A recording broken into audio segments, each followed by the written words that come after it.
حضور اکرم صلی اللہ علیہ وسلم نے حجۃ الوداع میں حج کیا، غروب آفتاب کے بعد آپ وہاں سے روانہ ہوئے، مزدلفہ پہنچ گئے۔ حضور اکرم صلی اللہ علیہ وسلم کا ایک صحابی غالباً بنی عدی سے اس کا تعلق تھا، وہاں سے چلا حج کے ارادے سے، اس نے حج کا احرام باندھا اور اس نے سفر شروع کیا، اپنی سواری کو دوڑایا، کہیں نہیں ٹھہرا اور بہت کوشش کی، لیکن جب میدان عرفات میں پہنچا تو رات ہو چکی تھی اور حضور اکرم صلی اللہ علیہ وسلم وہاں سے روانہ ہو چکے تھے۔ اس آدمی نے اتنی محنت کی، اس صحابی نے، اس کا کیا حال ہوا ہوگا اسی حسرت اور یاس کے ساتھ اور افسوس کے ساتھ۔ اب وہ کہاں جاتا؟ مزدلفہ پہنچا، حضور اکرم صلی اللہ علیہ وسلم کے خدمت میں حاضر ہوا اور اس نے کہا کہ یا رسول اللہ میں فلاں علاقے سے آیا ہوں، میں کہیں نہیں رکا، میں نے اپنی سواری کو آرام کرنے کا موقع نہیں دیا، اس کو بھی تھکایا، اپنے آپ کو بھی تھکایا، بہت کوشش کی، لیکن میں غروب آفتاب سے پہلے نہیں پہنچ سکا، تو کیا میرا حج نہیں ہوا؟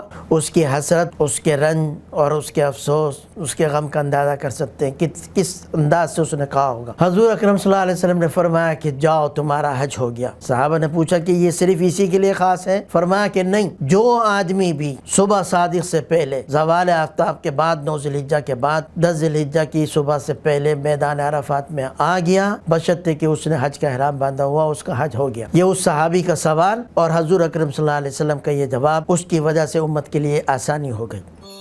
سوشل میڈیا پر سب سے قدیم اور سب سے ریلائبل برانڈ درسقرآن.com